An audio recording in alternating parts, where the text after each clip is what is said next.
So I took nails that were this long, and I drove them. I got the clubhouse guy to give me a hammer. I nailed his gamers to that bench and bend the screws underneath because you raise the lid up like this and bend them. And so then everybody's like, "Where's Cuss? Where's Cottle?" And he's just screaming, and they can't tell the manager somebody nailed my shoes because I didn't tell nobody. Somebody cut all my buttons off. So I told them, I've done that trick before. I nailed the biggest pitcher on our team. I nailed his cleats to the bench, and I know he was panicking because I bent the nails underneath and stuff. It wasn't like you were gonna tap him and pull it out. And I knew he was in a state of panic. But we play games and stuff like that, and it was today you'll get shot. Yeah. You'll be dead. Man, that must have been something amazing. Like, what did your family think when you got into the majors? Like, in the very beginning. My mom left. You know, my dad died 4 months before. But brothers and sisters, like, what did they? They had to have been like, whoa, that's not an everyday thing. Yeah and no. Yeah. Because I'd have to say the bigger thing for me was I grew up in a town where I never had anybody give me any recognition. None. Yeah. Zero.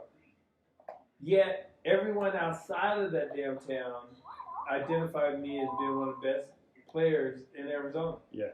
There was a guy when I was 9 or 10 years old, and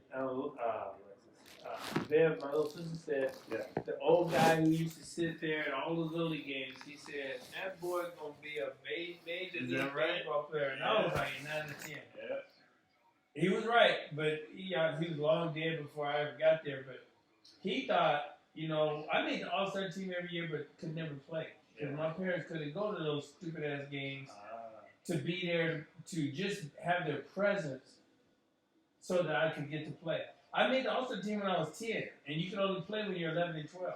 But I led the town in hitting, so they put me on the team, even though I couldn't play. Then when I was 11, they didn't let me play. When I was 12, they'll never break the records I set. When I was 12, I made the All-Star team because I got to play that year. And then when I was 13, I made the All-Star team as a Babe Ruth, and that was unheard of because it's 13, 14, 15-year-olds. So I didn't get to play. Then when I was 14, I didn't get to play. Then when I was 15, our team won the league. My coach is the coach, but 5 of our guys were on the All-Star team, and all y'all can't play. Yeah. So even today, when I see him, he has the funeral home. He's a zillionaire. Yeah. When I see him, he knows. You know what? Out of 5 of us, you pick.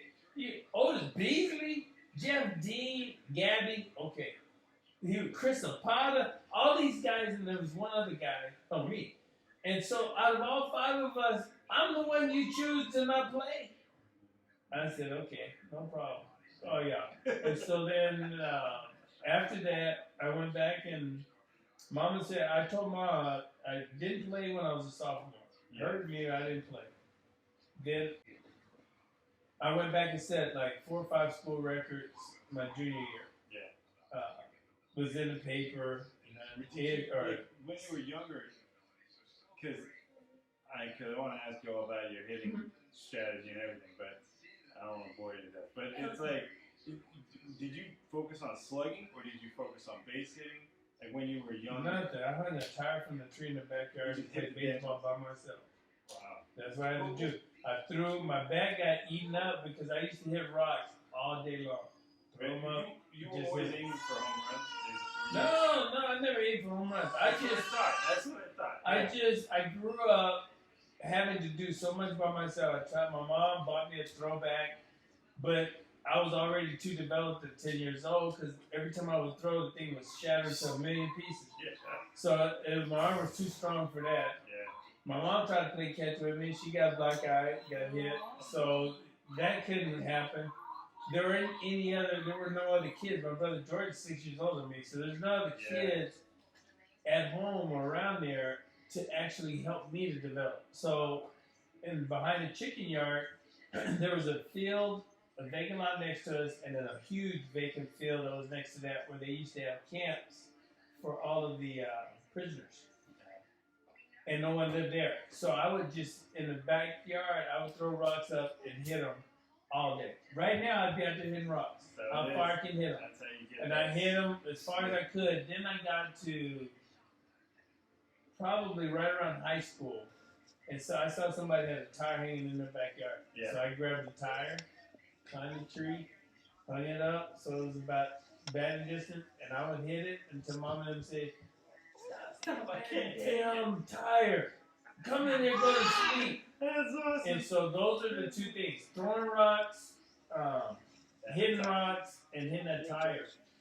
So when I did that growing up, so when I was little, you know, like to hit 2 home runs in the little league year was great. Yeah. I wasn't much bigger than her, and I was hitting like 10 or 12. Yeah. So people look at this little dude. This little guy That's what crushing got the ball. me to ASU. At ASU, I got to play after not playing my sophomore year. The high school baseball coach said, "Don't come out for baseball because you come out, you're not going to play, or don't come out for American Legion because if you come out, you're not going to play. You didn't play for the school. The guys who are going to play American Legion are the guys who play at the school because I need them to get ready. Use these games for get ready." Yes. And I said, "Oh shoot, I didn't get to play for a whole year." But so he was right. I paid my $25. I got out there and played. Sat there for the first 7 games of the year, and then when we came up here to play against Chandler, their American Legion team, we only had 9 players. Yeah. Play down. Now. We only got 9. Gotta play me now. So we got up here, and Jim Brock had come to the game because Dave Engorder was a catcher at Chandler, who he lost recruiting to USC. He went to USC. And Dave Engorder was pitching. He threw like 95 miles an hour.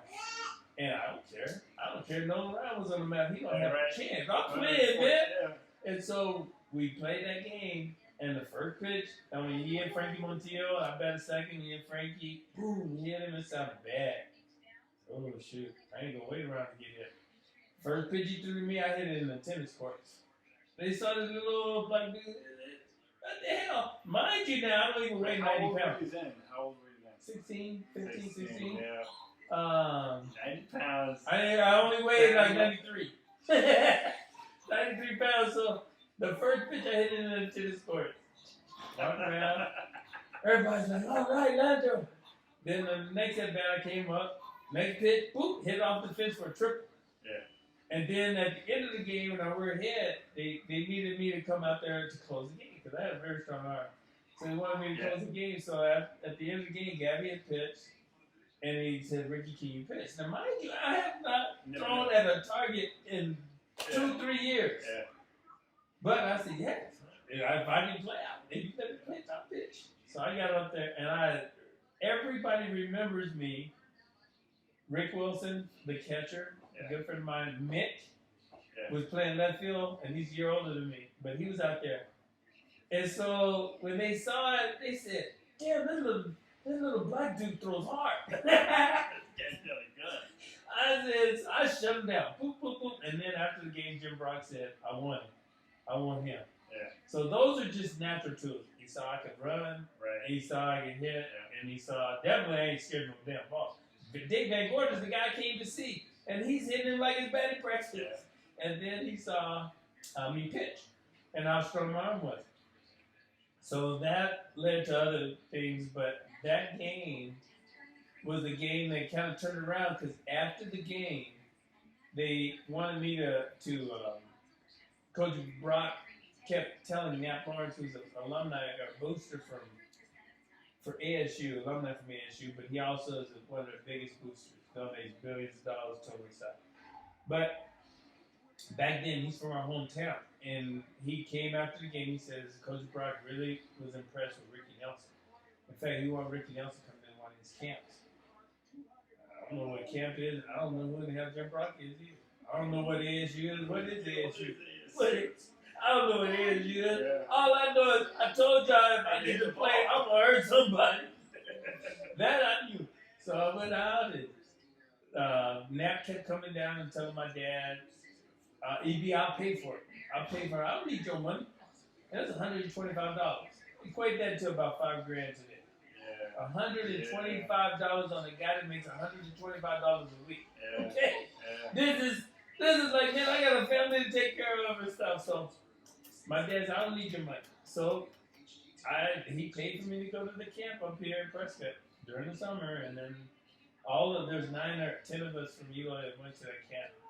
So we got up there, and then I just realized, you know what? I am in the league by myself. Yeah. Nobody's as fast as me at this camp. Yeah. They were so impressed that Gabby, who was our best pitcher, could throw the ball over the fence. I threw the shit in the corn patch and they couldn't find my ball. Gabby was throwing them just over the fence. And I said, well, throw it as far as you can. I felt like Jeffro on Beverly Hillbillies. I was like, that's not far. That's not, I mean, really. And I'm thinking as a kid, I don't know why they making us throw balls, but we're on this little old baseball field, and then they say throw it as far as you can. Well, there's corn patch fields out there. Just throw it as far as you can. Throw it over the cornfield. Okay. So I was throwing balls, and they were like, man, what do they feed these kids down there in Eloy? That's on steroids. And so then on the way back, Coach Boone said, Ricky, I want you to come out for the team next year. You told me don't even come out for American Legion because I can't play. Now you telling me you want me on the team. He said, you come out for the team, you're going to play. Because now he sees me. It's always been that way. It was always, I was very much an exception to everyone else. Yeah. But I was in a town where my parents work. They don't have time to go fighting. Why is my kid playing? It's your career. No, they don't have time for that. None of that stuff. So my mom said when I was a junior, after that year, I think I had 465 or something in high school, and then you had 460 average. Yeah, in my junior year in high school. That was my first year playing. So then they went and Arizona Republic. In fact, I still have that article. I've kept that article all these years, from 76, I think it was. And they said if it weren't for Ricky Nelson, Santa Cruz wouldn't have won the state championship. They were saying all of this stuff and stuff. And then in the championship game and stuff, everybody else was choking. Man, I was 3 for 4, stole 3 bases. Right. Stole 3 bases. You were really light and small when you were younger, but then when you got in the majors, like in what was it, 83? You were pretty big. Like you were. Oh no, I got there in college. I worked real hard to get to the 200-pound club. Yeah, you were pretty big. And you still were stealing bases. Yeah, no, I didn't lose any speed or anything, but you were still fast. Wrestling did it to you. When you lose 25, 30 pounds every year, it keeps you so that in high school I never grew. I stayed little, and then it took 2 years, almost 3 years out of wrestling before my body said, okay, let's grow. And that first summer out of ASU, or first summer after my freshman year in college, I grew 3.5 inches and gained 45 pounds in 2.5 months. So that was the height. I came back and my motorcycle was like a mini bike. I said, what happened? Nobody told me I set the trend for Michael Jackson. My pants had gone and they were all like this big. And I didn't even know that all summer, all my pants were like right here. And I said, and so I looked and I was so embarrassed. My friends, because Frankie Montiel and them, they love to put people down. That's his family, that's what they live by. He said, hey, Landro, man, you flooded. What do you mean I'm flooding? Hey, man, look at your pants. They're not even, look at that. Your socks aren't even long enough, to reach your pants. I said, oh, shoot. So I'm flooding. Oh, man. So I had to go get a couple of pair of pants and all that. And I wore shorts a lot. But so when you got into the majors, what did Bev say? What did you Bev? Yeah. What was the reaction? Oh my gosh. I knew they knew you were in the minors, but you got drafted pretty quick, right? I mean, no, I would have been drafted a lot higher. Because the year before, when I got drafted in the 24th round, I was my ankle was broken. Yeah. This was all fractured. Yeah. And so it was done. So I got drafted in the 24th round. When I came back my next year, I was going great for the first couple of months of the season at ASU. Yeah. And then I couldn't walk anymore. And so for the next 2 months of the season, I played on that stupid broken ankle. which cost me not to get drafted. I was the Mariners' first pick in the 4th round, but 4 rounds. Yeah. Which cost me financially. Yeah. And then it got me sent to, well, actually everybody that got sent to Bellingham ended up in the major leagues. So me, Phil Bradley, Darnell, all of us that got sent there, it was like the lowest level is rookie ball. And we all got sent there.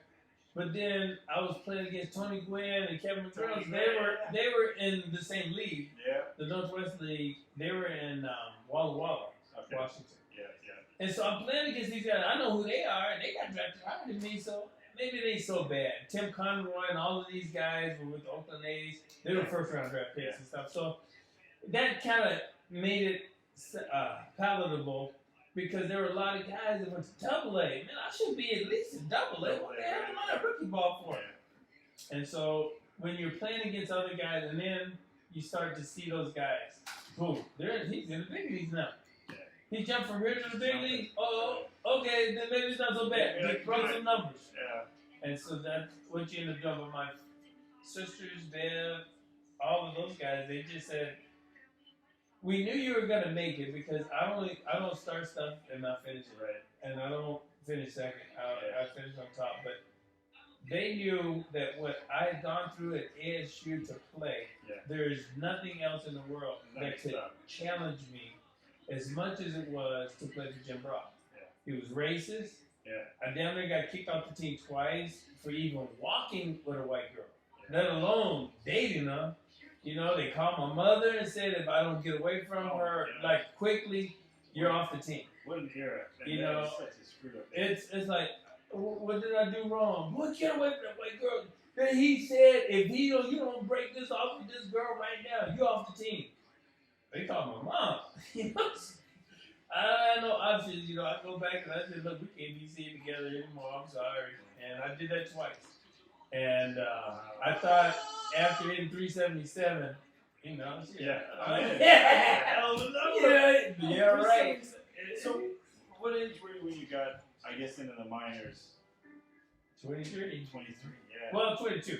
Because man, I was 22 then. So. And in the majors, you still had, I feel like they didn't play you enough. And right? And well, I played every day when I got called up when Renee Latson was there. And I was hitting 320 to 330 until the All-Star break. And then after the All-Star break, Renee got fired, Dale Crandall came in, and then I just sat there for 2 weeks, and I was like, did I do something wrong? Yeah, messed up. And so now we're playing against the same teams. We're in the American League. It wasn't as big. Baseball wasn't as big as it is now. Right. Many teams. So we saw each other a lot. And so the teams, I knew I was in trouble when I was like 22 for 38 against Toronto, and I can't even play against them. I'm like, these guys can't get me out. And Chicago, Floyd Vance, Jared Kuzman, those guys, we get 2 or 3 hits a night, and I get more than half of the hits. Yeah. And I can't play against these guys when I had 2 to 3 hits against Floyd. We went to New York, and I said, damn, this is where I got established. So when Dale got there, just sitting around, I couldn't wait for the year to get over it. I was telling my agent from about July, the end of July on for the next 2 months, can they get me traded? Because I haven't done anything, and I've bit my tongue. Yeah. Why is it that I'm not playing? And then finally, I just lost it when the reporters asked, are you injured? Is something wrong? Why aren't you playing? I said, why don't you ask Dale? I don't know why the hell I'm not playing. You know, because now you're coming back and I'm trying to get 2 hits with the 1 at bat, 3 hits and 1 at bat. Right. And so now you're trying to do things that there's no human being. It's not humanly possible. Yeah. I've gone from, Rob Kittle and me and all of this stuff. We're going to battle for the Rookie of the Year till I'm a nobody. Yeah. And the Mets want to trade Darryl Strawberry straight up for me. Yeah, you guys want Darryl Strawberry, Rick Aguilera. You guys want half of their damn team for me. Yeah. I was that good, and I've gone from that to sitting watching games. What happened? You know, like Strawberry is like natural phenomenon. I mean, what physically insane. Like he was like the Randy Johnson. The Randy Johnson, the Kirk Schilling of that era. Yeah, he was incredible. Yeah. And you Well, it's like you and your average. I remember your average was. Did you get over 300? Did you close out the season? No, that was Like a 254. No. 254 my rookie year. Okay. So that year took a nosedive, and then after that I had 2 at bats. Barely played. 15 Barely at bats, played, 2 at bats, and I'm up there for 6 weeks. So people don't understand. You got 2 at bats in 6 weeks. Do you know how hard it is to maintain any timing? Yeah. Or what you see is not what you get. Yeah. You see shit that when you're playing even a little bit regularly, I'm arguing with Mick about this all the time. When you're there, hitting is a reaction. It's you see something, and if you need glasses, you better get your eyes fixed because what you see is what you react to. Your muscle memory says that's what that is. Yeah. Because you got a half a second to do something. And so that's what that is. That's what that is. Yeah. And so you learn to react. And when you don't see anything for days and weeks, and then they say, here, you throw you out there, and you say, oh, shit. So you take pitches. I'll never take a pitch. You throw that shit anywhere near the plate, I'm going to take the head off of it. And so you lose that. Now you're feeling for the ball. Yeah. You can't do that when you hit it. The speed must have been so fast. I mean, it sped up. It sped up. Because I'm seeing guys that throw 95 miles an hour, and I said, why is he throwing me changeup and he throwing everybody else fastball? Right. That's what it's like when you see the ball. Yeah. It looks like a basketball. Then when you don't get to play and you're looking at a baseball, man, this is like that golf ball, man. He says, I can't. Darnell name used to say, Richie. I remember Rosen struck me out 3 times from Detroit. And well, I guess it was this finger. So this finger is up. So you know how fast an arm goes through the air. But you could see the finger right before he released it. You could see that he's got the ball and he's holding his finger up when he's throwing his changeup. And everybody could see it but me. I said, man, you think I got time to go his hand? When I'm sitting there, I said, is there anything I can do to even see the ball? Let alone, pick up other things. That's what happens to you when you're out of it. And from that point on, actually, from April, get the momentum into your group. You can't find your group or anything, right? From April the 23rd of '84 on, I didn't really care about baseball. I went back and I said, okay, Lord, you got me here. I don't know why. But I made it to the top and defeated everybody who was an obstructionist to try to keep me from getting to where I said I was going to go. And so now, where do you want me? What do you want me to do? And those last 2, actually in '86, I tried to quit. The mom said, but what are you going to do? I don't want you to quit. You worked so hard to be here. So I went back in '87. I said, oh, I damn sure quit now. And then she was saying, I don't know how you can handle it. Look at the people that they're playing, and you're watching these guys play. And I said, see, I've grown up. I did that my entire childhood. I had to watch guys play who couldn't. They were even half as good as me. But I watched them play and bit my tongue. And now that cycle has come back to where I'm watching guys, in AAA with the Indians, and I said, hey, none of these guys should even be here. And I'm watching them play. I said, but God has me here for a reason.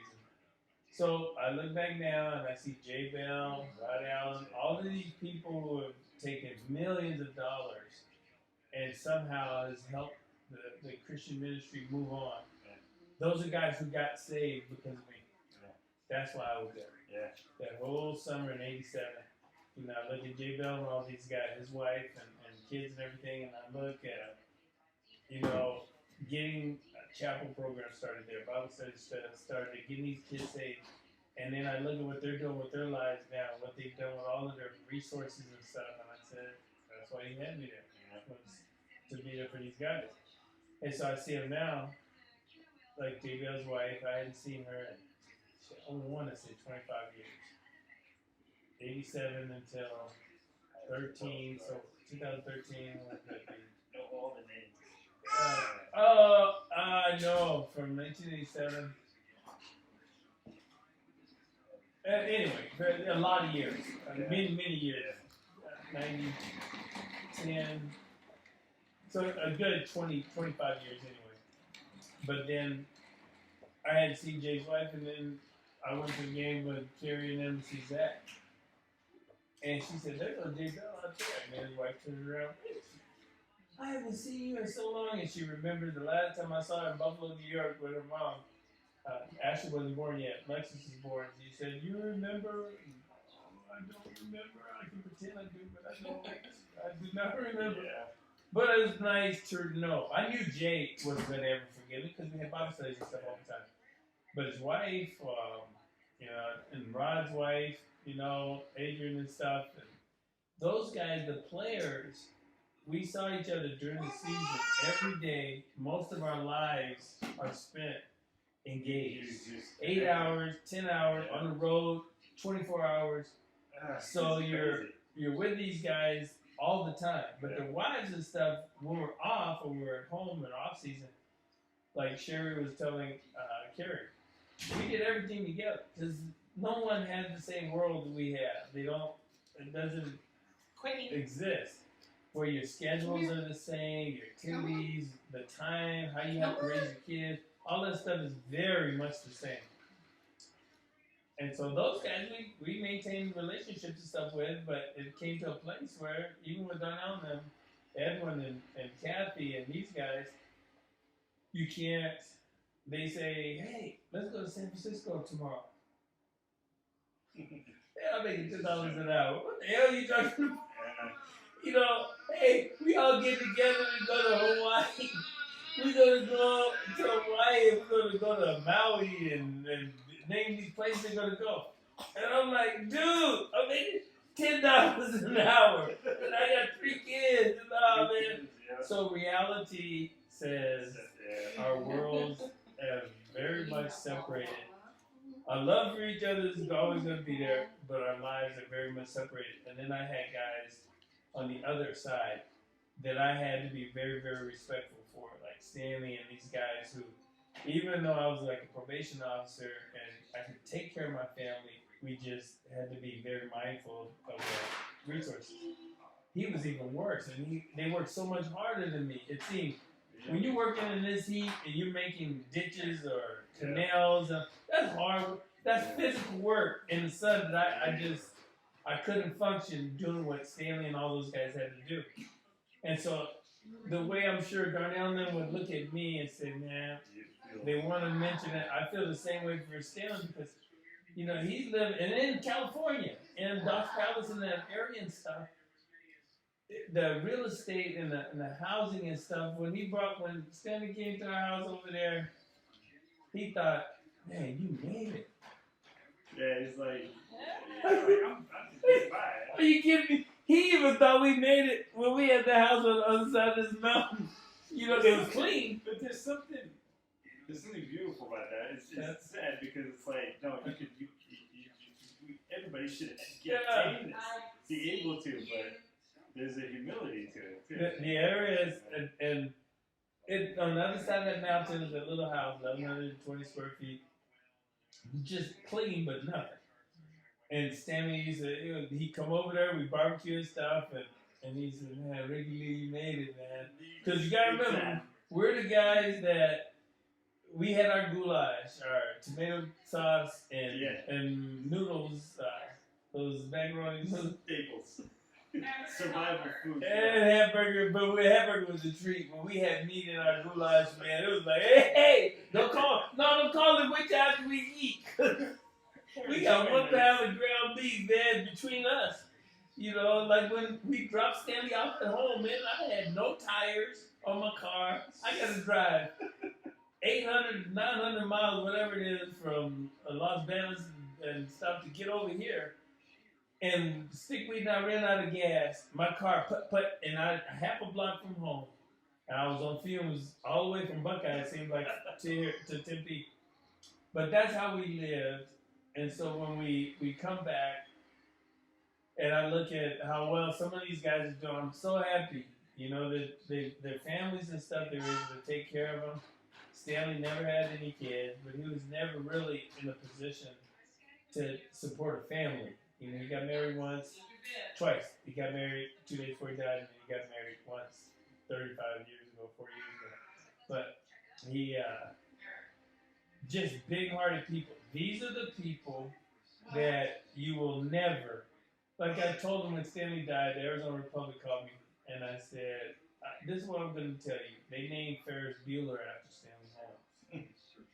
Everyone, 35,000 students when I was at ASU. 35,000 students. There's not a human being on campus that didn't know who Stanley was. Oh, really? Not one. Loved everybody. Wow. Just great mood. Black, white, red, don't matter. You know, loved everybody. Big boy, always had this big smile on his face and the perfect teeth. They took his teeth and went, and then they went like this.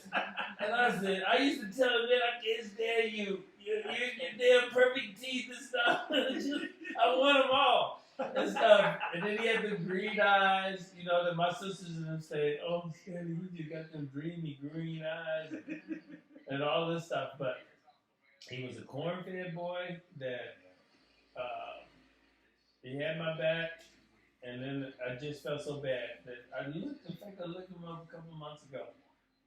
He had performed so well in the minor leagues, but he never got a shot in the big leagues. Oh, man. When he was with Minnesota, they drafted him. They had Ken Herbeck playing first base, and he had no position. My gosh. And then when he went to the Angels, they had Jim Eppert and Wally Joyner. Wally Joyner, man, he went to the Angels, right? Yeah. So we got traded from hitter. he got traded from the Indians to the Angels. Yeah. Then he had those guys, and as soon as Wally was getting out, then they replaced him with Jim Eppert. And Stanley was hitting 35 home runs every year in AAA. Yeah. It was like, and he just didn't get it. Oh. See, that's the thing. Like, and then of course the guys like Wally Joyner go off to what he was ready to work in. Pretty sure. Mm-hmm. He was ready to work in and stuff like that. And Eppert, like, to have him just take, it's like there's favoritism or something that's going on that just you don't understand. Like, one of the classic cases is Ozzie Canseco. What the heck is he doing in the majors? This guy's stuck in the minors, and only because of Jose's like good couple of years, he gets pulled in. It's like just to try and get some money, basically, get some people to get excited about the Canseco, you know, are going to take over. But yeah, there must be a lot of that storyline where there's really good players and they don't get it. I played with a ton of them, and unfortunately, I could have been in the same boat because of that stupid organization, the Mariners. Yeah. It was an organization where you could get to the top in a hurry. Yeah. But they were so loaded in AAA and AA because they keep getting the top draft picks. They finish in the cellar, so they just keep getting all of the best prospects, and they just keep loading them up. And we were just all jammed. Well, we were just jammed up there, you know, fight over, you know, the MVP of the league or the whatever. We're fighting amongst ourselves. Yeah. Not against anyone else that was out there and stuff, but that's where you get stuck, and like Stanley did with the organizations he was with. But my family, my mom and them, they knew, especially when I got called up to the big leagues. I cried from Phoenix to Seattle. Huge. My dad said, "You should go to work." I should have been working. He couldn't see sports stuff, oh my God, playing baseball, playing games and stuff. You need to get a job. Games? That's the top world, man. That's you need to get a job. You need to get a job. You need to get a job. That's the best job in the world. My senior year, he came to see me play at ASU. I don't remember who we were playing against. And somebody said, "Is that your dad?"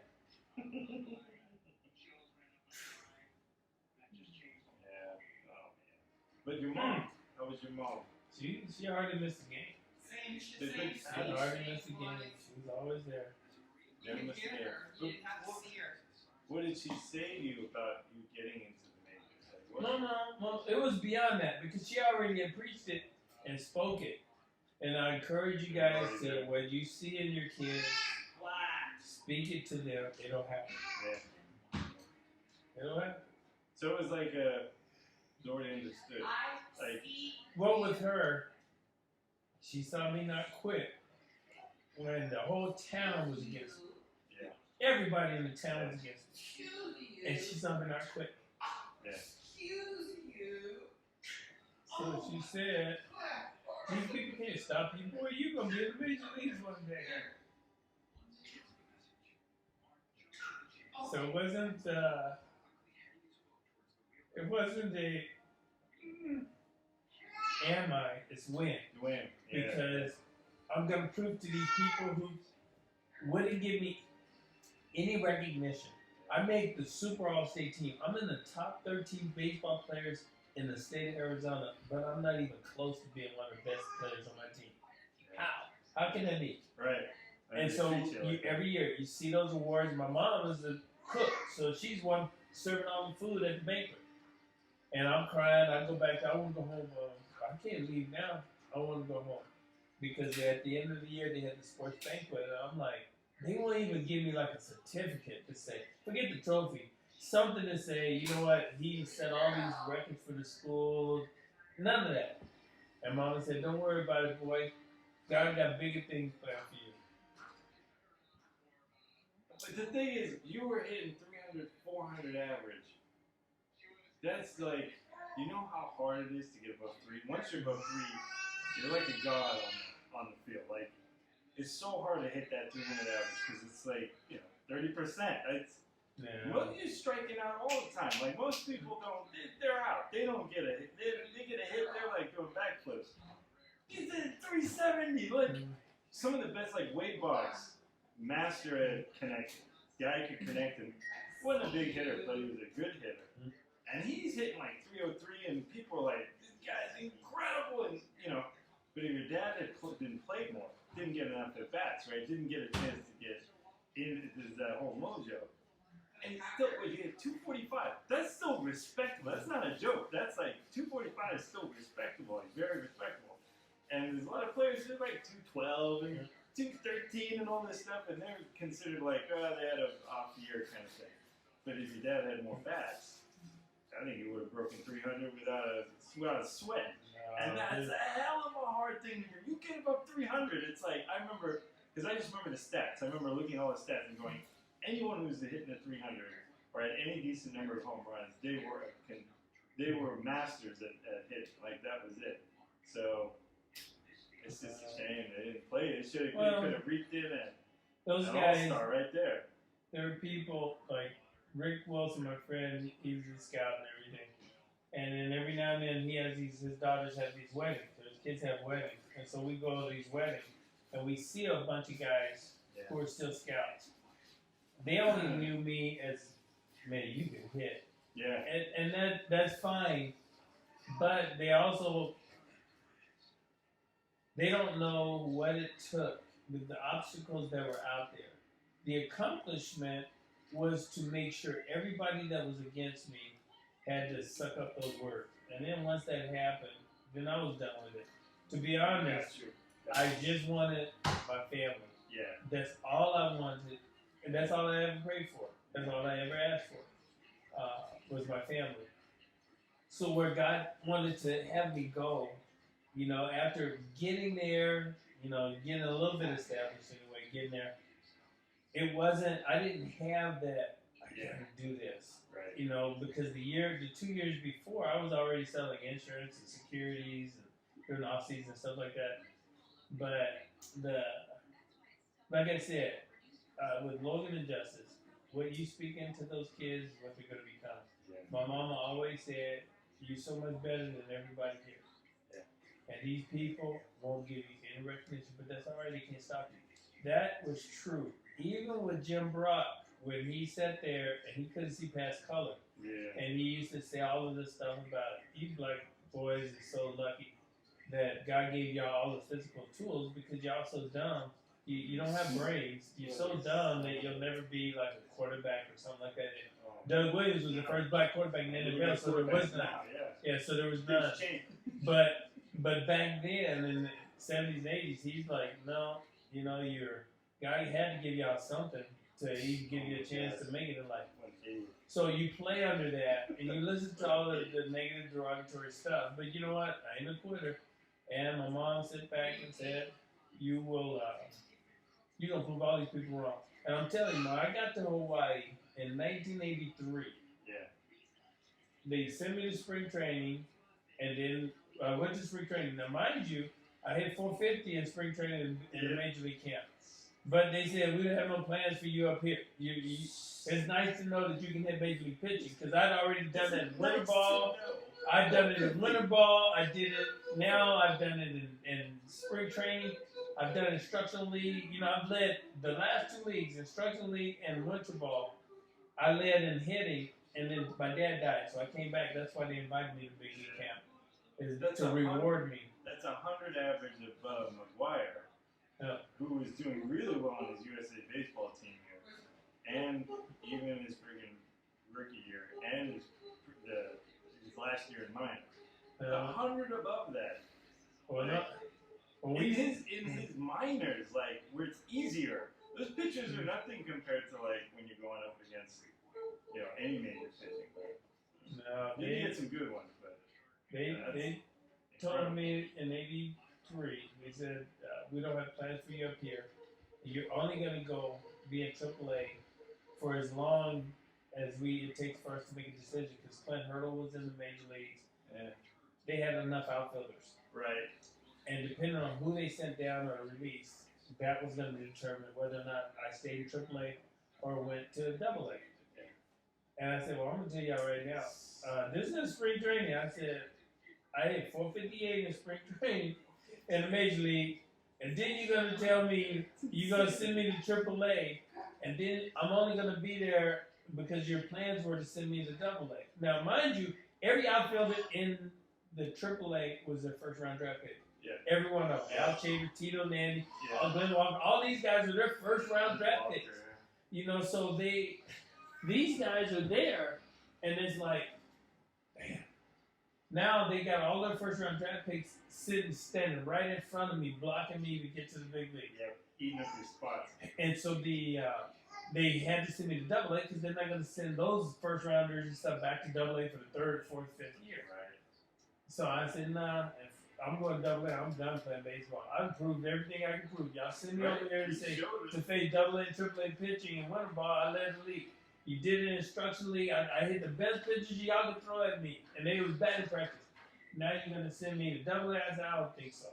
So we started that season in '83. Yeah. They released Clint Hurdle. Thank goodness. He had a beautiful wife, but he was gay, and the rest of the team said, all messed it up. He ain't looking at my butt in the shower, nothing. Y'all better get rid of him. So all of those guys, Steve Yeager, Al Cowens, and all those guys said, hell no, get him out of the locker room. Yeah. Get him out of here. So that freed up a spot because he was gay. And so I just told Mick that last week. I said, if he hadn't been gay, man, I don't know what my face would have been like. That I was supposed to be AA. You were stuck. And then, you guys want water? I'm okay, thank you. But, so anyway, I started off in AAA, and by the end of the month, I had 27 games in, I think, or something, 29 RBIs, 29 games in, 27 RBIs. Whatever it was, I was leading the banging runs, almost one. No, but whatever it was, I know I was hitting 333 with, and leading the PCL in home runs and RBIs. So I know what was your home runs? I think I had 5 or 6 in '83. The first month of the season. Just 1 month. And so, anyway, so we started off, and then they give me the call. They said, you know, and we played in Hawaii, and you've been to Aloha Stadium. Yeah. I'm a left-handed batter, man. That's just not fair. Yeah. It's not fair. I hit the balls, and they would go, and that wind is so strong, it's like, there is no way that you'll ever hit a ball out to right. And I had pride. You'd actually see him float to foul. And, it just float like this. I had so much pride, and the pitches and stuff. I'm doing all kind of stuff to hit it. I gotta get a little bit more. I'm turning all the way around to hit it as hard as I could, and you can see the ball just go rising. and almost coming back. Coming back. Yeah. So we had to play 8 games over there. That's what hurt me. It didn't hurt me that bad, but that's why I was hitting 333 when I got called up. Because we had 8 games in Hawaii, and man, my average must have dropped 100 points in 8 games because it was hard to get a hit in Hawaii for a left-handed hitter. Yeah. But so anyway, we finally finished. We went to Edmonton, and I was back on fire again. And then but you we must got have moved in missed there. a lot of people good lefties. You know, left hitters, they got a little advantage. Like that messes up a lot of players. Like they got to move the field, but a lot of people aren't. The pitchers especially, like they get all wound up. I mean, they practice for both, but it's still you can see those lefties get a little bit more. It shakes everything up, like just enough, and you can place it a lot better. Old tools, man. So there was, and then getting there when we landed in Hawaii. That was season starts April, first week of April back then. So by like the 17th of April, we were in Hawaii. No, later than that. It was in May. So the first week of May, we were in Hawaii, and I got off that plane. I ran and grabbed 2 postcards at the airport, and sent one to Jim Brock, one to my mom, one to Jim Brock, and I told him, I said, when I was a junior. When this finger got dislocated was the last practice before the season opened. And on a foul ball, still at second base, this finger was over like that. I mean, tore up the bone plate, collateral ligaments, everything. Just destroyed it. Yeah. And so then I had to get a pin put in and all that stuff. And so then he went back. Well, the next day the season started. Then we were going to Hawaii. And then like 2 weeks, 3 weeks later. And so then he said, you're not going to go with the team to Hawaii. I said, man, this is our trip for the year. What do you mean? He said, well, you can't play, so I'm going to take Gibbs Cyber, who was a freshman. I was a junior. I said, are you serious? He's going to take this dude. I said, man, I can't play now, but if we make it to the college, in order for us to make it to the College World Series, you can't get there without me. And then you're going to leave me home? He said, well, you can't play and all that. So I went back. Sure as hell didn't. And guess what? If it weren't for me that year or the next year, you would have been done. And then, so anyway, we go and I get to Hawaii. The first thing I did was get a postcard. I said, you didn't let me come here, but I'm here now. And I sent that shit to him before I hadn't even got off the airport. As soon as I got to the damn place where I could buy a postcard, I mailed it to him right there. And I said, yeah, I want him to know, how much it pissed me off. So that was like shooting him down and making a statement with him. Yeah. Because you tortured me and put me through so much shit. I ran 17 miles for nothing one day. Ran 30 miles in 3 days for nothing. For nothing. And because I'm from Eloy, you ain't got no money, and without me, you wouldn't have anything. So went through that, and then when I made it, they went back in '84 in spring training, and then they came out there and the Channel 12 was interviewing because ASU used to have a lot of guys that got drafted by the Mariners. So on that team in '84, there was Ken Phelps, Ed Vandenberg, Alvin Davis, me, Kevin Dukes. So there was 5 of us. Ken Phelps, me, Alvin. Oh, Jamie Allen. 6 of us. So Jamie Allen. So there's 6 of us that were there for that game against ASU. Because every year the Mariners used to play a game against ASU. Yeah. So we played them over here at Tempe Diablo. And the report for Channel 12 came over and he said, "You're deep. Can I interview you?" Yeah, sure.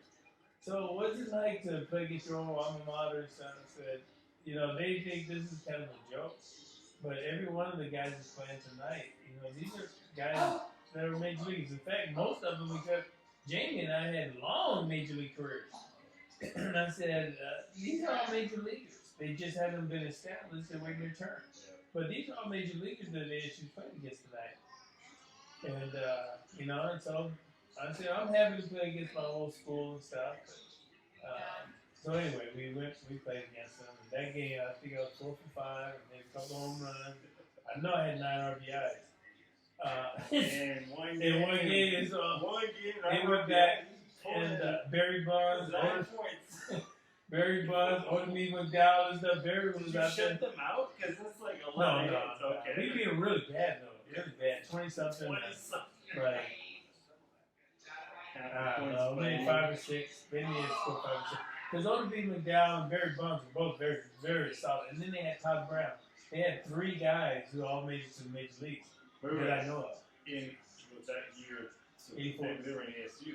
They were in ASU. Yeah, they had Bonds. They had Bonds, Odemir McDowell, and... You went to Pittsburgh, right? Yeah. Bonds. Yeah. Bonilla went. Yep. Yeah.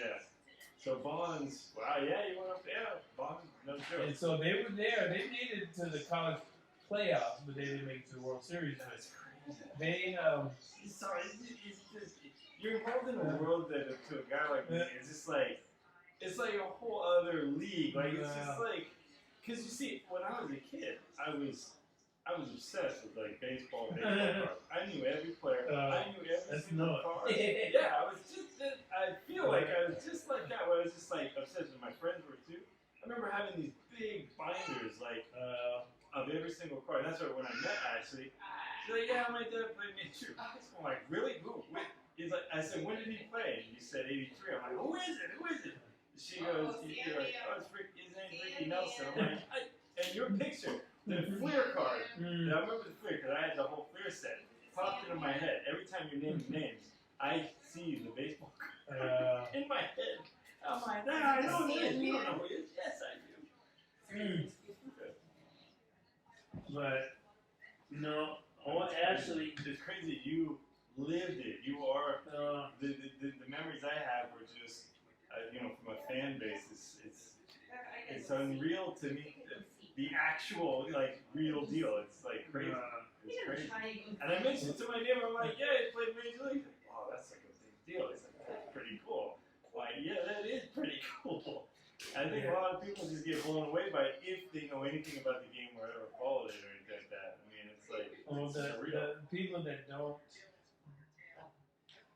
even there are actually mom, they don't understand what it is and what it takes and what everybody that gets there ultimately gets there all share in common. Yeah. And what the adversity, controversy, and all of that stuff, the stories are slightly different. Some of them are drastically different, but what it takes to get there is very much centered core piece to all professional athletes anyway. Yeah. And that's the adversity that you face and how adversity makes you angrier and it gives you more fire. Yeah. Versus adversity make you want to quit and look for excuses. Right. So the people that get to the top, every single one of them take adversity and it's fuel. Every single one of them. Yeah. And it's 100%. So we always share that. If I could identify anybody that I see and watch and stuff, I already know we have that in common. And I could ask them, at what point did you really feel like you were either going to die or you're going to get here? Yeah. Because that's what it comes down to. Yeah. You have to give up everything. And with Ashley's mom, she came in halfway through the process. Right. Man, I've been through nothing but adversity for 13 years before I met you. You know, I've been pissed on for my whole life to get to this point. Yeah. Now you're here at the end where I'm looking for an opportunity. But to get to this place, where you're playing at that time, #1 baseball school in the country, to get the best opportunity to get drafted and all the other stuff, you don't understand the thousands of opportunities that were thrown at me to quit, to rebel, to get upset and want to fight back. But you had to suck it up. And you just have to endure it. And then I got to a place, really in 1984, and I just said, I'm through enduring it. I'm done. Sure. I absolutely. A whole lifetime doing this. But even today, guys that bring it back up, I'm talking to you today. Yesterday, I just got an email from Jim Brink. This is a guy. Okay. This is the guy right here. Okay, this email I just got from him yesterday. This dude was trying to give me one of my old baseball bats, autograph bats, for how long, baby? 2 or 3 years? For 2 or 3 years, he was trying to give me one of my own bats with my signature on it. Yeah. So anyway, yesterday, Crazy. Yeah. finally, Crazy. and I've changed email addresses, but this dude was relentless Oh, yeah. to find me. Hey, I got a bunch of cards I need you to sign. I got a whole bunch. And so I told him, I said, man, let me see if I have mine. Here it is. Here, this is what I said to this guy. Back to you. I said, man, he mailed the bat to me a month and a half ago. Oh. After years of trying to give it to me. Really, he just wanted to say, hi, Ricky. Because I don't know who he is. Yeah. To shake hands or something. Yeah. So he mailed it. The box was standing at the door. I said, no, this is that bat. Damn. That's it, bat. So anyway, I told him, I said, it's been such a long time since I received that bat from you. I'm so sorry it's taking so long to respond to you, because I just responded to the dude on Thursday, 2 days ago. I said, I received that bat just before we left on the trip. Then I returned with a lot of busyness. I greatly appreciate you continue to follow up with that, and wanted you to know that I did receive it. My grandson was so appreciative of it, as was I. I said, he is quite a little player, and now has a trophy to put on his wall. I also wanted to let you know I got you guys bats in that box in the garage. I also wanted you to know that a while back I ran into Kendall Carter and spoke with him about setting up something. And anyway, talked to him. Kendall's a scout for the Yankees, and when we go to the Diamondback games, he sits right behind the backstop because that's where the Major League Scouts sit. And so then anyway, I told him God bless Ricky Nelson, and then so then he comes back and he sends this yesterday. Thank you for your kind words, and I'm happy to finally get the bat in your hands. I also heard about the efforts of several of you all night. He goes back.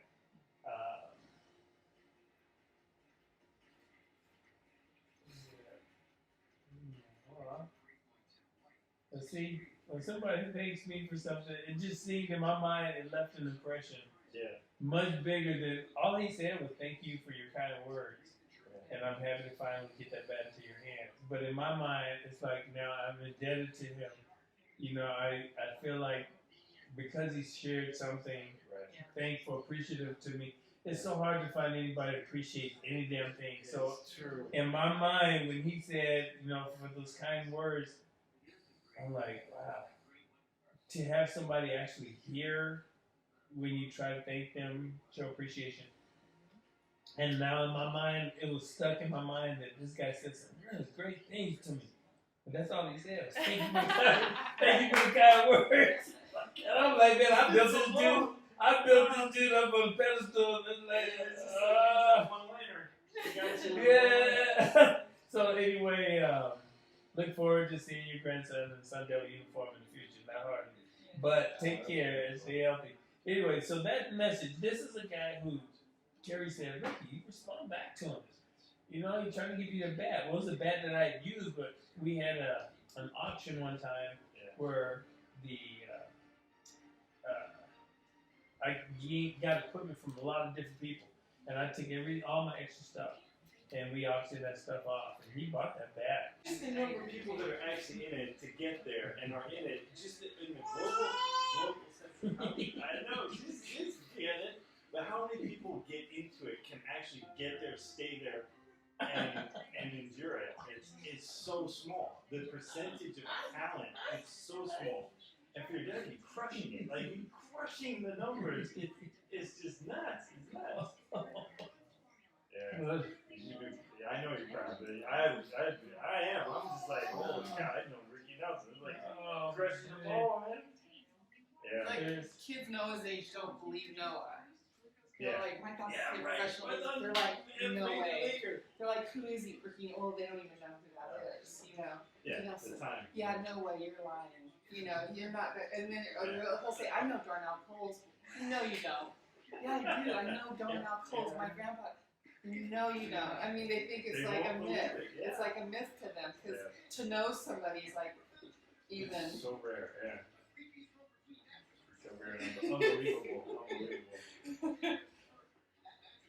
Yeah. Now I remember flipping out. Like I remember flipping out, going. I was trying to hold back too. I'm like, oh, it was Ricky Nelson's daughter. Like, what are you doing in my house? What are you doing in my house? Cleaning my house? You should be like, flying around. No, and Kieran. But yeah, I don't want to sound like I'm some like crazy fan, but it is very impressive, and I know it's people run it up in like a flagpole, but it is impressive. It's really well, and I laugh in a way because it took just really being unwavering and not allowing any human being or anything obstruct or be a potential hazard for keeping me from getting where I want to get. Yeah. Just like with you, and as an entrepreneur, you know what? You can always say this may not be the best thing to do, but it's really not going to deter me that much. And then you have to get to a place where you just say, it's not worth whatever it is.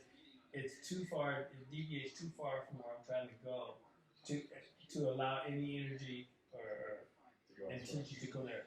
So that's the only thing that separates. Because once you sign, especially those 1,200 kids that sign every year, out of the 1,200 kids, there's 2 million that are playing to get those 1,200 shots, opportunities every year. Out of all of those kids, there's only about less than 50 of them who have in their heart what it will take to get over the hump. Out of 50, out of 1,200. And so every year, 1,200 more kids keep coming. But the kid, you can't tell them. I can't tell them. Nobody can tell them because you keep telling them. Like I told Zach, I said, Kieran's like, well, he really, really wants to play baseball. I said, okay, one-on-one. I said, Zach, you got the most beautiful girl in the world. She's standing right there. And she's eyeing you down. She wants to spend so much time with you. Oh, we got to go over here and knock out 200 swings. Work her ass off. I said, which one are you going to go do? Well, I said, too long. Nope, too long. Yeah, right. No, it's too long. Right. You can't. I don't care who it is. They cannot, for a second, cause you to. Nothing can be close to the passion that it takes to get to the top, because there's guys that have so much more ability than you that won't have it. There's guys that won't have nearly your ability, but they have so much more heart and internal work ethic in them that nobody can stop. You reach a place, Kieran, where the only person that can stop you is yourself. Yeah. It's just there. So all those guys right now that are in AAA and Reno and for the Diamondbacks and all these places, and I look at them and I say, the only thing now that I know, I've been there, the only thing that can stop you is yourself. No human being can stop you. Because there's going to be, if you keep throwing up numbers, you're going to get a chance. Tomas, he was drunk driving or something. He's one of the former or Diamondback players, Yasmani Tomas, from Cuba. So in January of last year, he was driving in Arizona and he gave him a bad black eye. He was drunk driving and obnoxious when the police stopped him. They sent him to AAA. And they forgot all about it. He's the highest paid outfielder. He's the highest paid position player in the Diamondback organization, and he's been in AAA for a year and a half. Okay, $15 million a year, and he's in AAA. I keep telling people I can't stand in their organization, but I have to like him now because Darnell's there, and I can't root against it. Yeah. But Darnell knows how I feel about the organization, and he knew. That's why he called me the day they offered him a contract. He called me the morning after he left the Brewers. And then he said, well, I'm going to be their next hitting coach. I said, damn, like you're doing this. I'll be there all the time. And so I love my life of ripping these people apart. And now you got it, so I have to be very cautious of watching what I say. So anyway, he's there. And everything that I say, when he says no comment, he agrees with me, but there won't be any texting or anything on record that shows it. Now, in person, there's no holding no punches back. But, anything, and I laugh about it because I'm talking to Sherry. We're going to a game a week now. But Sherry's his wife, so we're talking to her, and so we're on the same page. But Yasmani was a guy, Cuban. They said, well, the reason they sent him down was because of his poor defense. And I said, you got David Peralta, who has regressed. 3 years ago when he first came up and he played in the outfield, you give him benefit of the doubt because you say he was a pitcher. And he's working on it. It's going to take a while to develop. Now he's 10 times worse than he was when he came up 3 years ago. So what's the excuse? Okay, so Tomas, they said, well, he's a really weak outfielder. He's weak defense. I said, but you're playing a guy who can't hit 200 out there. And the other day, Noah was sitting here. I said, what's LaCastro's exit velocity? LaCastro is a dude is the weakest. He got to be the weakest hitter in baseball. He's a white kid that's playing left field. Yeah. They got to keep him there because their team is overnight turning dark. It's dark. Really dark. And so you got Adam Jones and you got Dyson, Peralta, you got Escobar, Marte. They're like, hey, time out, too many. And so then they go back and I said, what's his exit velocity? Because I was laughing. I tell them what's going to happen before it happens. Right now, I said Aaron Jones, he's a black guy who plays outfield. He was with Baltimore for 9, 10, 11 years. He's old. Like Darnell said, he's 35 years old, man. He's tired. He can't play every day. He don't have the juice that all these young kids have. So you got to be thinking about that. So then he goes back and they said, I told Kieran, I said, I've been saying this for a month and a half. This dude, I can't stand it. He's a leadoff hitter. He's always been a leadoff hitter. He's like Harold Reynolds. You cannot make him a middle of the lineup hitter just because you need a middle of the lineup hitter. He's a leadoff hitter. So for a month and a half, I've been just preaching. And Sherry Cole's, Darnell's wife, was just laughing. She's listening to me, and she said, I know. Because I said, if this dude comes up to bat and there's a guy on base, he's gonna hit to a double play. I said, he's leading the major leagues in double plays. So we watch every game we watch, he hits into 1 or 2 double plays. So if there's less than 2 outs, the only reason he doesn't hit into a double play is because there's already 2 outs. Or there's nobody on base.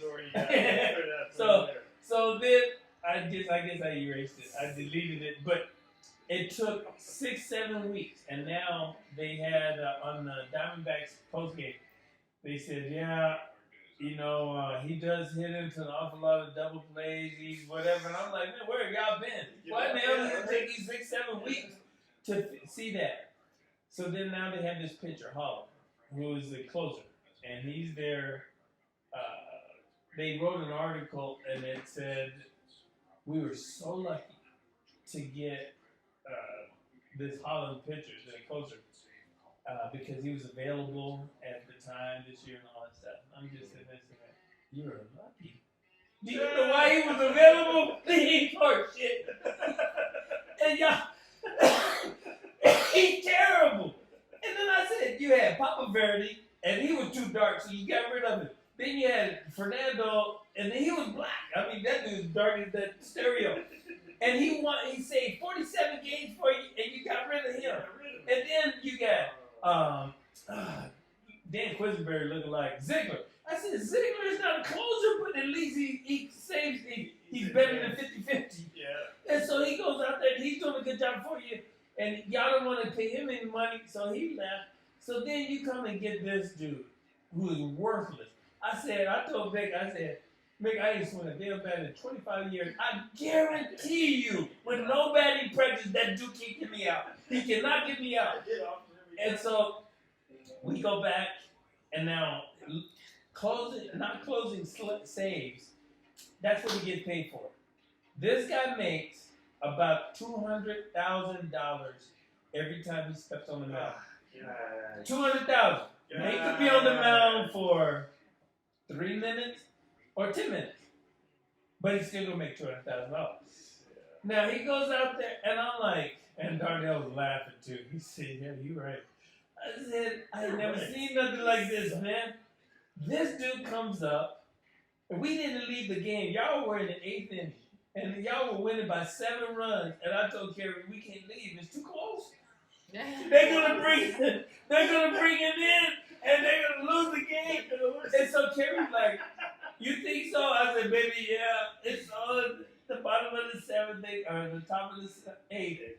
They scored 3. Then at the top of the 9th, they had the bases loaded. Oh, I told you we couldn't leave.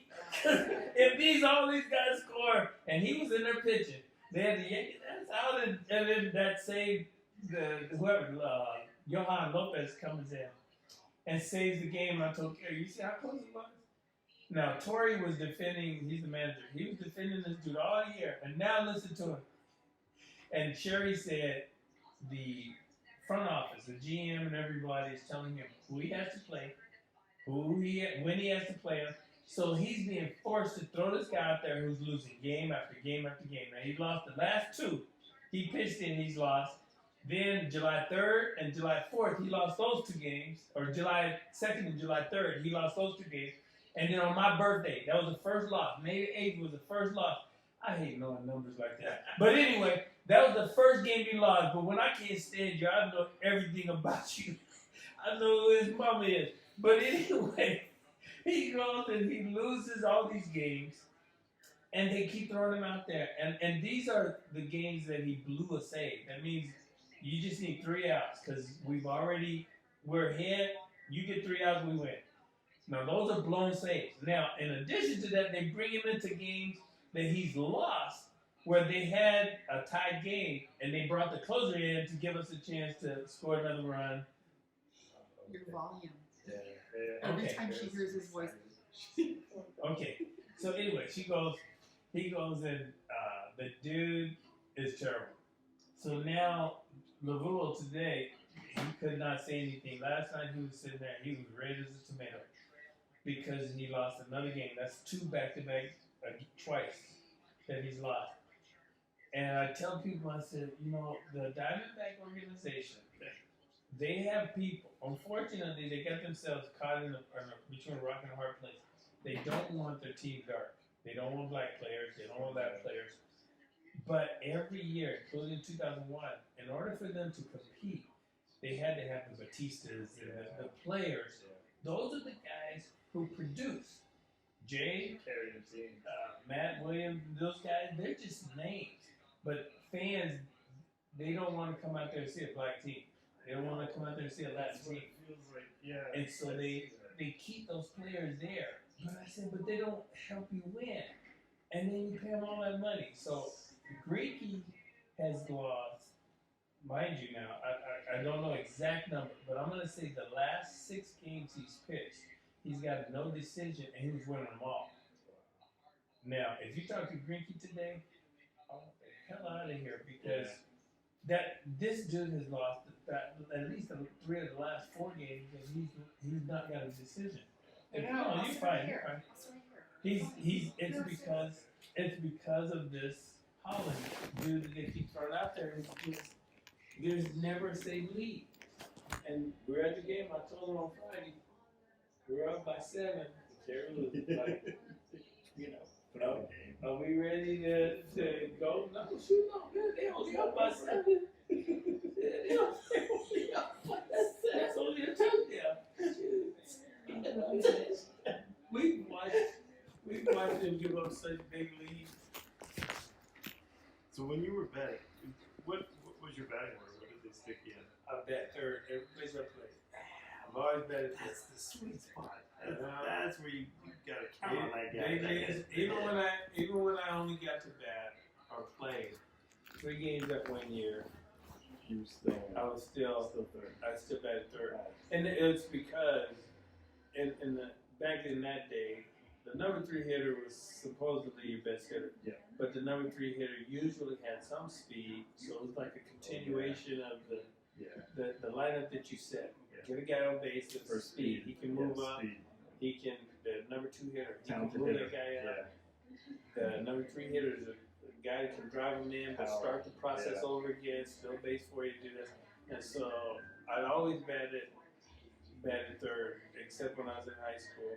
College, I always batted third. Jeez, It's a sweet position. yeah. I mean, the cleanup is fourth, and they always say like that's your power hitter, but really the third hitter is the most important. I always thought like that one was the one where if you can get the 3 runs in, you want to get that guy. You want that guy to hit a home run. That's basically it. But he should also be able to drive. The Brewers have Yelich in third, but the Dodgers have Cody Bellinger hitting fourth. So, and it's working out for both of them. Yeah. You know, so they're both either one of those spots because they're both. I look them up every day. They're both exact same players. Yeah. They both run. They Both have all the talent. incredible arms. They hit for an average. They hit for power. It's incredible. And Cody, Zach played with all those years. So, and he is. It would be like you talk to the thing right there, and you say, "Hey man, so is Cody Bellinger your full name?" I think so. Yeah, he's gotten better, and some of his interviews he has No. He started to sound in his commercial stuff. I was looking at him. Yeah. Yeah, he got to talk so much that he had to develop. Ron Allen too. His mom said he better go to the majors because the boy. Get to do If he anything has else. to go to college and play, she said if he has to go to college and play, he will not make it. Well,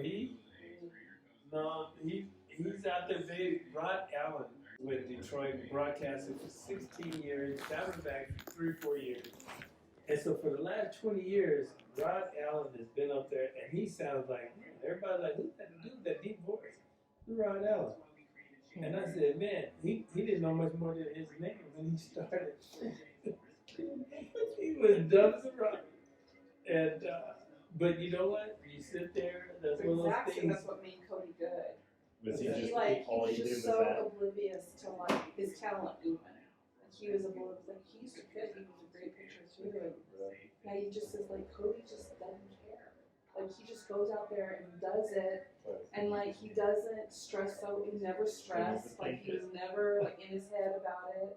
You know, he would just went up there and did it. And that's what Zach always said. That's what makes Cody good. So It definitely is now. he never got in his head. If he's done what he's done in 3 years, he's 24 years old, he's done what he's done in those last 3 years, I never had any success anywhere near Cody. And you don't know what it's like, man. You can never look at your phone or have it on. You can go to a hotel, you rip that damn phone out of the wall so that you can't be reached. But you can't go any place without constant questioning. People on you, just all over you. And he's having so much success that, I'm sure when he leaves the damn hotel, there's 50 reporters out there just waiting to get one word that they could write about Cody. Just one word. Every day, all the time. And it's like, wow. And you know what? His performance has gotten better and better and better, which means that he's oblivious to everything that's going on. Everything that's going on, he's dumb as a rock. He's not hearing it. No distraction. He's not seeing it. It's just like, He did get upset the other day in the game, and I He watched almost him. got thrown out, didn't he? Yeah. We were watching him, and the umpire kept calling balls outside. Yeah. About this far outside. Yeah. And there were balls, and they showed it from the top, they showed it from behind, they showed it all angles. Yeah, they're balls. They're clearly balls. And he's like, they did it the first at bat and struck him out. The second at bat, and then he threw his helmet down, everything. But they were balls, and it's the closest I can remember coming to that, and it wasn't in the major leagues, but Tony Perez. And see, I can remember this umpire's name from 1982. I remember, because if I see your dance on the street right now, I'm taking it out of you like you would not believe. Tony Perez was an umpire. Phil Bradley was another black player on our team. Phil Bradley batted right hand, I bet left hand. I never spoke to an umpire ever. That's the most you will hear from me. I don't say nothing. I don't disrespect you. Phil did nothing but talk, complain. He's from Missouri. He was a star quarterback for the Missouri football team. Now he's a second-round draft pick, and So Phil is there, and he cut it back. And Phil goes, and just always talking smack when he's hitting. So Tony Perez goes stick it up Phil's butt. And we get to a game, and I'm batting, called pitch outside like this, and I said, next pitch about this far outside. I said, are you kidding me? And then he struck me out, and then the catcher now knows, do not get anywhere near a strike. Just sit up outside and then throw it. So he struck me out. I said, it's bullshit. I walk into the dugout, come back next at bat, strike! I put the bat on my shoulders. I didn't even get into a stance. Strike two. Strike two. I said, motherfucker, you better find another way out of here after the game. Your ass is mine. I'm gonna fuck your ass up tonight. I didn't even take a shower. I went after the game. I said that to him at the plate. Oh. I'm standing at the plate. After the game, I took my uniform off, and I'm standing out there waiting. All these fans and stuff are going by. I'm waiting because there's only one way out. He can't get by here. He didn't take his uniform off. He left and went with the uniform on, with his umpire stuff on. And I said, everybody said, Ricky, this is your career. I said, bitch, are you serious? You're taking my career away from me. He's giving pitcher strikes that aren't even within a foot of the plate. And I said, no, this is the end of my career then. I didn't take a shower. I was standing outside that gate waiting for his ass. Kept sending bad boys and stuff. Go check the locker room. Go do this. Go check this. And then when our managers and stuff came out, I said, Ricky, what are you out there for? What are you waiting for? I said, I'm waiting for somebody. And he's supposed to be over here. Well, we heard, Ricky, you're not going to throw your career away on the asshole, this and all that. I said, no, man. You saw me. I'm standing up there. They don't even have to throw the ball anywhere near the plate. And he's going to strike me out every time I'm at bat. I said, you have umpires like Pam Postum. I didn't know. She was a girl that was trying to be the first female to get to the. I saw her in the elevator, and I said, so what makes this stupid? What makes a woman want to be a umpire for baseball? Should have said that. Every chance she got, it was.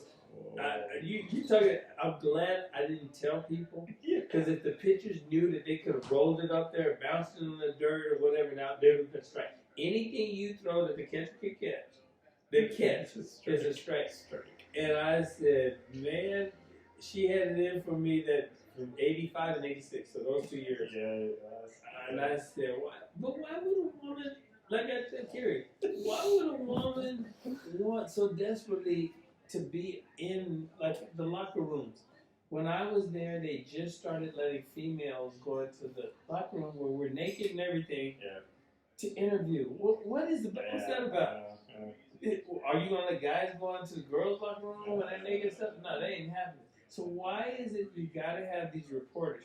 So Al Carroll and Steve Henderson, they would be there, and the reporters would come in after the game. You know, you had those wraps that have Velcro on it. And they'd be there after the game. And they'd have that Velcro thing strap around. And then the woman would sit there and they'd say, shh. They didn't stand there like this. And so she would be sitting there trying to ask a question without looking at stuff. And they were like, trying to make a statement. Why are you in here? And then they showed, I think it was the program we were watching with the Mariners. It was. Was it, babe? Yeah. We were watching the program with the Mariners last week. And it was going over the history of the Mariners. And they were, basically saying, why do these women feel that, they need to be in the locker room? It was Jay Bruner, I think. Anyway, one of the Mariner players, when they went back, and everybody's like, what is the deal behind this? Why do they feel that they need to have women into a men's locker room and stuff? And so Jay Bruner, I think it was that they were talking to, he was the one that was bringing that out today, as of today's time. We're supposedly making some things right. We've stripped morality, righteousness, we strip all of that stuff out of our society so that everything goes, everything flies. Kids, boys in the girls' bathroom, girls in the boys' bathroom, and then you turn around and you find out your daughter got molested by this kid who says, well, she looked like she was asking for it. I mean, it doesn't matter. Why are we even having a fight over, did she provoke him? Was she teasing him? Why is that even an issue? Is there not a place on earth where you can just say, you can go relax, relieve yourself without having to worry? And our society is saying, nah,